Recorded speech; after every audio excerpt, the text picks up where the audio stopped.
తెల్లటి డ్రెస్ కింద నుంచి పై వరకు మన పై ఆయన టిపికల్ ఫోటో ఒకటి ఉంటుంది, కుర్చీలో కూర్చొని ఎలా ఉంటుంది, తెల్లటి డ్రెస్ తోటి ఉంటుంది, ధవళ వస్త్రాలు అంటారు. చెప్పులు కూడా అలాగే ఉన్నాయి నాకు గుర్తున్నంత మొత్తం అంతా బయటే వచ్చి కూర్చున్నాడు, చేతులు కాగితాలు ఉన్నాయి, కూర్చున్నాడు.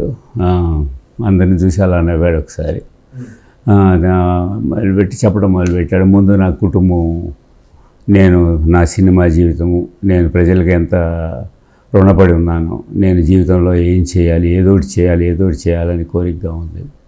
అందువల్ల నేను ప్రజా జీవితంలోకి రావాలని నిర్ణయించుకున్నాను. రాజకీయాలని చెప్పాల, పార్టీ అని చెప్పలేను. నేను ప్రజలకు సేవ చేయాలని, రుణం తీర్చుకోవాలనుకుంటున్నాను, ప్రజా జీవితంలో రావాలనుకుంటున్నాను. నేను నా తండ్రిగా నేను చేయవలసిన నా బాధ్యత అంతా నా కుటుంబం, నాకున్న ఆస్తులన్నీ కూడా మా పిల్లలందరికీ పంచిపెట్టాను. ఆ విధంగా వాళ్ళకి నేను అన్యాయం చేశాను కూడా నన్ను ఎవరు అనలేరు. నా బాధ్యత నెరవేర్చుకున్నాను కాబట్టి నేను ఫ్రీ అయిపోయాను. ఇప్పుడు అంటే శేష జీవితం అన్నట్టుగా 60 years. సో అది అయితే ఇనిషియేట్ చేశాడు, మాట్లాడి. మేము రకరకాలుగా అడిగాం, ఏంటంటే పార్టీ పెడుతున్నారా, ఏమిటి, ఏం చేస్తారు మీరు ప్రజా జీవితంలో కంటే.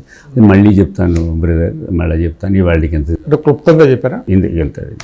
అరగంట జరిగిపోయింది. తర్వాత ఆయన అంత చెప్పదలుచుకోవడం అందరికీ చెప్పాడు.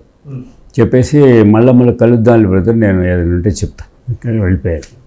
వెళ్ళిపోయిన తర్వాత అయితే 29th 28th 1 week, almost 1 week తర్వాత సడన్గా వచ్చాడు మళ్ళీ ఆయన. సడన్గా వచ్చి సరే డీటెయిల్స్ అంతా చెప్పాలంటే చాలా కథ అవుతుంది అనుకోండి రావటము. అప్పటికి నాదెళ్ల భాస్కర్రావు గారు కూడా అందులోకి వచ్చారు. సో తెర వెనుక జరుగుతోంది. తర్వాత అక్కినే నాగేశ్వరరావుని కూడా రమ్మన్నారు. నాగేశ్వరరావు నాకు చెప్పాడు, రెండు సార్లు ఫోన్ చేశాడంట ఆయనకి. వెళ్ళబోయే ముందు నేను వెళ్ళి అనౌన్స్ చేద్దాం అనుకున్నప్పుడు కూడా మెడ్రాస్ నుంచి వచ్చిన తర్వాత కూడా రాబోయే ముందు ఫోన్ చేశాడంట. బ్రదర్ ఇప్పటికన్నా ఆలోచించండి, మీరు మనం కలిసి చేద్దాం రండి అంటే, లేదు నాకు అలాంటి ఇది లేదు, మీరు అంటే ఈ విషయం ఎన్టీఆర్ చెప్పారంటే నాగేశ్వరరావు గారు చెప్పారా? కానీ ఎన్టీ రామారావు గారు చాలా సందర్భాల్లో ఎవరు వద్దు అప్పుడే నేనంటే రిస్క్ తీసుకున్నాను. వీళ్ళు వేరు. ఎందుకంటే విజయభాస్కర్ రెడ్డిని కూడా కాంటాక్ట్ చేశాడు ఆయన. విజయభాస్కర్ రెడ్డితో ఆయనకి వ్యక్తిగత సన్నిహిత సంబంధాలు ఉన్నాయి. అయితే విజయభాస్కర్ రెడ్డి గారు అంటే కొంత గౌరవం కూడా ఉంది ఆయనకి. రాయలసీమ అప్పటి నుంచి పరిచయం ఉంది ఆయనకి. విజయభాస్కర్ రెడ్డి గారిని కూడా అడిగాడు, ఏమంటే మీరు చేస్తారంటే మీరు మంచిది చేసుకోండి అన్నారు. అంటే కలుపుకుపోవాలని. అంటే అప్పుడు ఆయన సీఎంగా ఉన్నాడు కదా, సీఎం లాస్ట్ 3 monthsలో వచ్చాడు. అంటే అప్పటికి సీఎం అవి కాలేదు. ముందు భవన వెంకటరామ భవన వెంకటరామ దగ్గరగా రాజ్భవన్కి వచ్చాడు ఆయన. రాజ్భవన్కి వచ్చి అప్పటి నుంచి కొంచెం ఆయన కేంద్ర మంత్రిగా ఉన్నాడు డైరెక్ట్గా. తర్వాత సీఎంకి వచ్చాడు. ఎంత 3 నెలలు 4 నెలలు ఉన్నాడు ఆయన. తర్వాత తెలిసిన నాకు ఎన్టీ రామారావు గారు ఇలాంటివి ఏం చెప్పరు. ఆయన ఇంటర్నల్ మ్యాటర్స్ ఎవరితోటి పర్టికులర్గా డిస్కస్ చేయడు, ప్రెస్ వాళ్ళతో అస్సలు డిస్కస్ చేయడు. ఏదైనా ఉంటే ఆన్ రికార్డే, నో ఆఫ్ ది రికార్డ్ ఆయన దగ్గర. ఇతర సీఎంలు ఇతర పొలిటిషియన్స్ లాగా కాదు. తర్వాత నాగేశ్వరరావు గారు చెప్పారు నాకు, 2 సార్లు చెప్పాడు. ఇది తర్వాత వేరే విధంగా కూడా చెప్పుకున్నారు.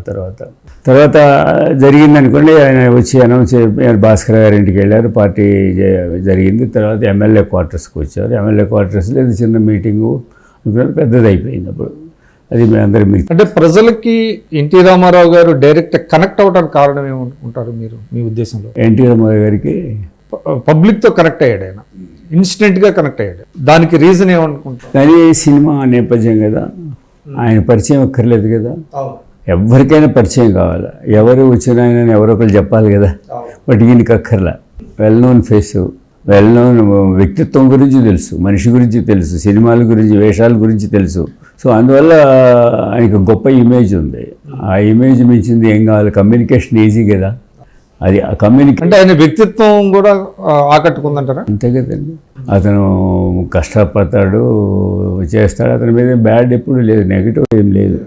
అతను అక్కడ ఉండి రాజకీయాలు చేసినట్టు లేదు. ఎప్పుడు తను కూడా తను తప్ప మరొకటి లేదు. ఇంకో విషయం కూడా చెప్పాలి మీకు ఇక్కడ. ఆయన హైదరాబాద్లో చాలా వస్తున్నాయి. ఆయన చెన్నైలో ఉండి కూడా, మెడ్రాస్లో ఉండి కూడా ఆయన సినిమాల్లో సంపాదించిన డబ్బులు ఎక్కువ భాగం పెట్టుబడి హైదరాబాద్లో పెట్టాడు ఆయన.